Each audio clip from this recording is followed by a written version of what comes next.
Hello, this is an example of one of the lessons that I gave. This is a lesson on objection handling techniques. A lot of the materials that you'll see and some of the graphics that I cite come from CDK Global, Travers Technology, Business Optimization University. Want to make sure they gave the credit, they get the credit for their ideas.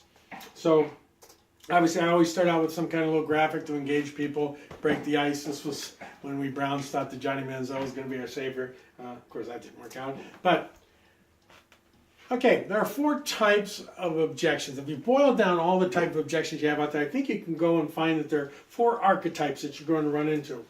Now, the first, of course, is the buying cycle objection. That is the fact that they are not ready. Anything that talks about when they're buying and why they're not buying right now can be summarized in the buying cycle objection. And of course, there's the money objection. This is any objection that has to do with the deal. You've presented numbers, an objection comes based on the numbers. It's a money objection. We'll be looking at that at a later date. There is then the machine objection. The objection is based on the actual vehicle that you've shown them. Okay, if that is where the objection, I need to look at this, I need to look at that, that is a machine objection. I need to go see what Ford has. I was wondering about the Chrysler product. I've heard things about this Audi. I need to go look at it.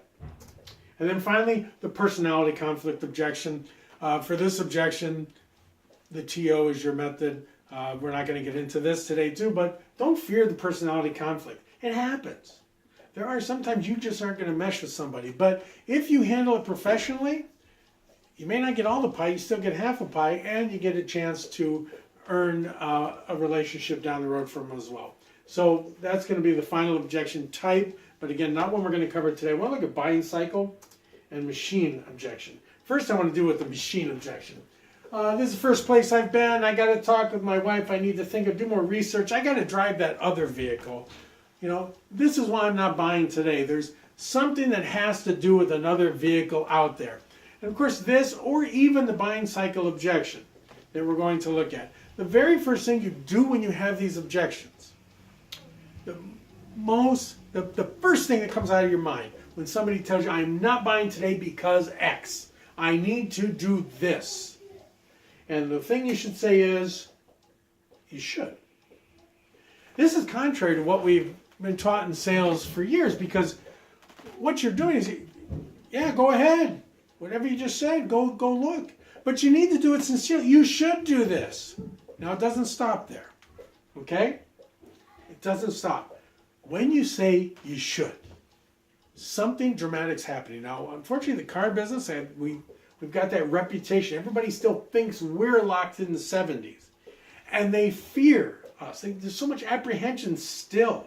We're still rated as difficult people to deal with in a very difficult scenario.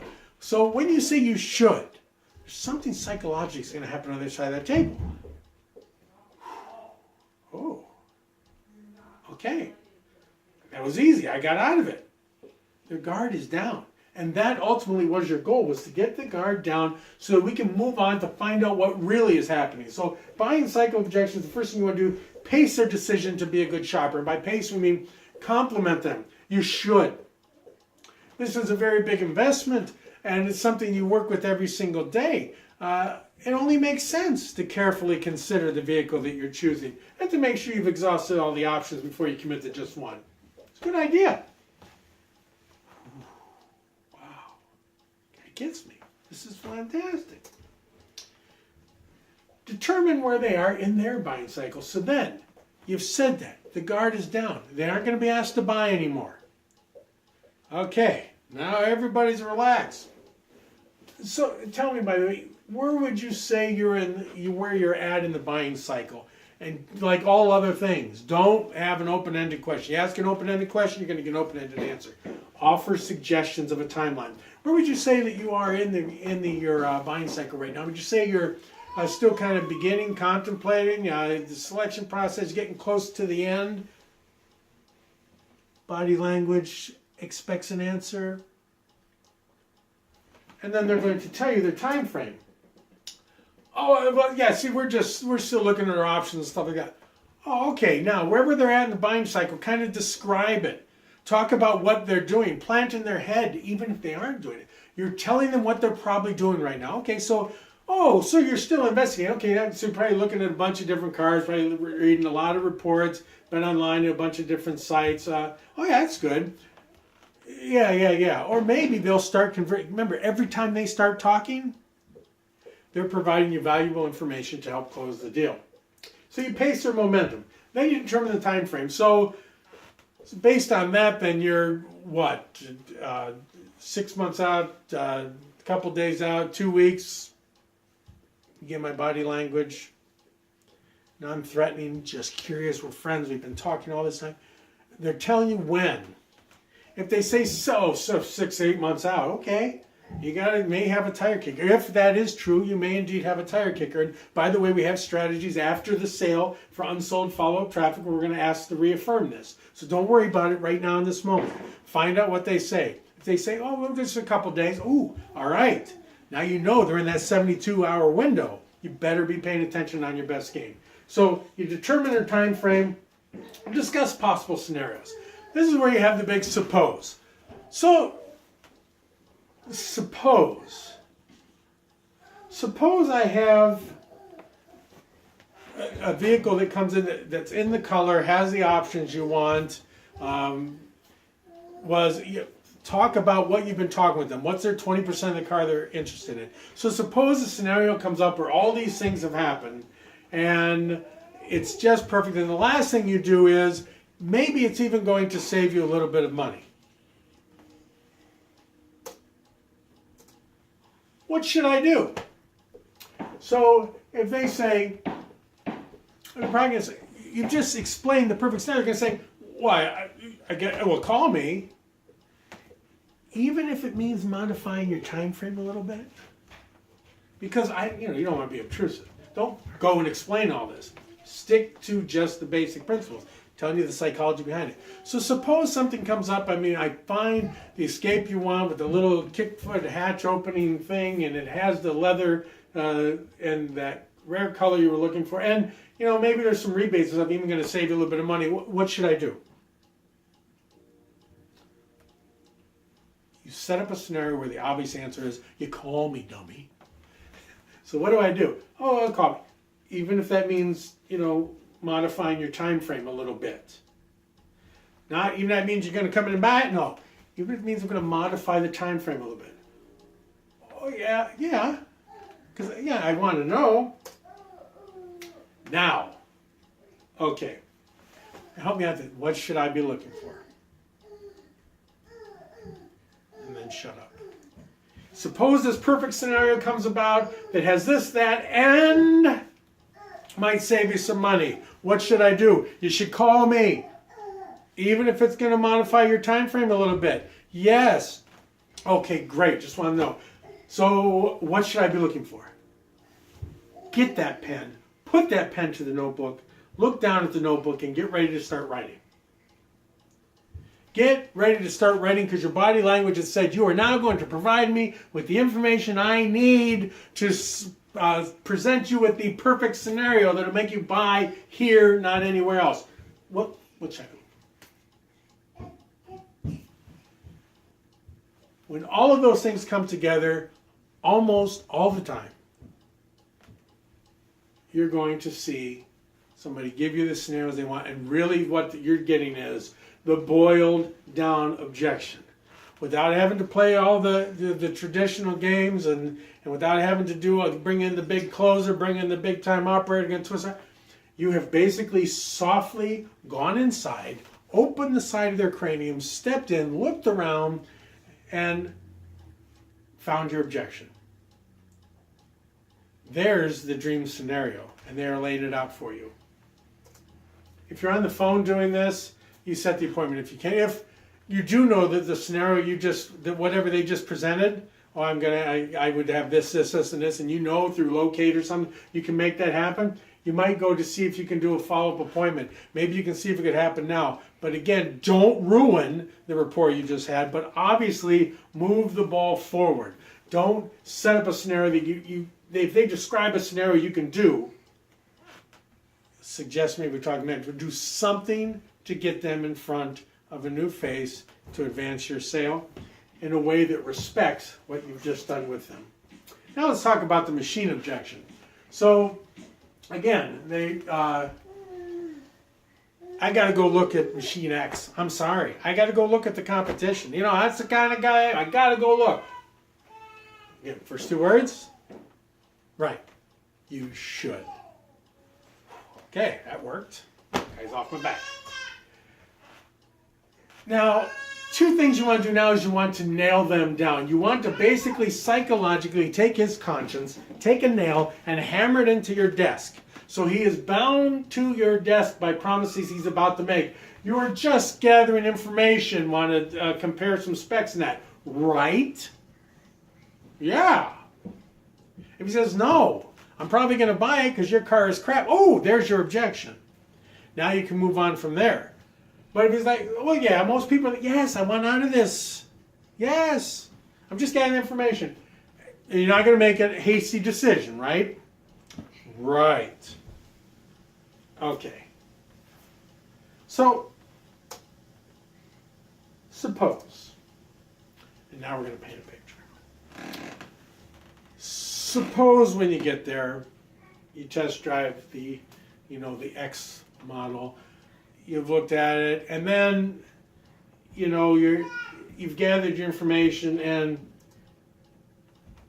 the salesman then kind of starts badgering. How can I earn your business today? What are we going to do? Hey, by the way, if I could, would you?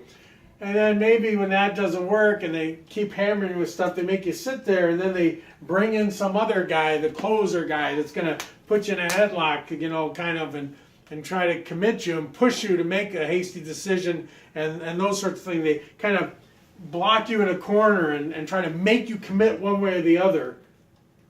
You paint the scenario of what they've been afraid of traditionally all along.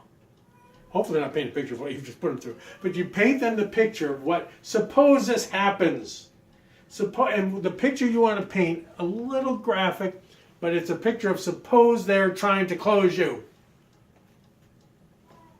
What are you going to do? Now, almost everybody's going to want to believe that they're strong, that they resist these sorts of things, that this isn't something they worry about. Well, me, what am I going to do? I'm going to leave. Or, I don't know, I guess when that happens, you pull out your card. I'm just a phone call away. That's simple. Paint a scenario. You've gotten them to say, I'm only going to look for information. I'm not going to make a hasty decision. Honest to God, I'm coming back. Okay. You paint the scenario. What are you going to do? I'm going to preserve my pride, tell you I'm leaving. Good. When this happens, your Dr. Phil moment. When they go and pressure you and tell you got to go and buy, I am a phone call away. That's simple. You're the hero, you're there, and you've cemented that when that happens, you've laid in their mind the building blocks. If they get in an uncomfortable situation, they're going to call you, or they're going to want to interact with you. So, okay, now, you need another reason, by the way, for them not to commit, because they might run into a good organization with good processes. This could happen. You need to be prepared. So, when you and I talked, we talked about and the this and the that, and you talk about the 20%. Hopefully you've done a good product walk-around. Hopefully you've done a good interview. Hopefully you've done a good needs analysis, because if you didn't, you're going to really be grasping for straws here. But of course we don't do that. We do things every right way. So when we talked about this, we talked about this, and I have a video. Come to think of it. Remember I talked about the limited slip differential on the Ford, or I talked about the differential on that Silverado. I actually have a video that kind of explains that. So, or I have some, or I have some stats. Or I got to go online because there was an article that really points to this. Or you know what? Maybe it was upstairs. There was something I saw. Remind me to get that for you when we get back together. I am implying that we are going to speak again, and when we speak, I'm going to have something relevant and helpful for them to use during that moment. Okay? If they say, oh, yeah, then that means they don't object to the fact that they're going to come back and see you. So now, we need to set all their appointments. So we go and we discover, what time were you thinking of going there? Okay?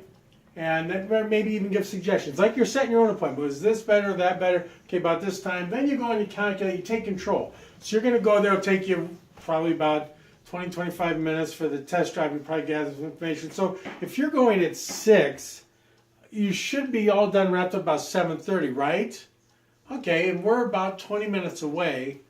And then you go and you dovetail your appointment right into theirs. So look at what you've done. I'm now going to take control. I'm going to set the appointment for you. If you have real good rapport, you might even call the Ford place. See, I have a customer who wants to come over and look at the X. What time was good for you? And then you said, is this or that better? And you set an appointment for them early enough that they can go there and come to see you. And by the way, remember in our other thing, they're putting that meeting invite so it pops up on their phone too, so they get reminded that they are intending to come see you, whether they're at that dealership. We'll talk about those techniques in an upcoming class. But you've gone now and you've established.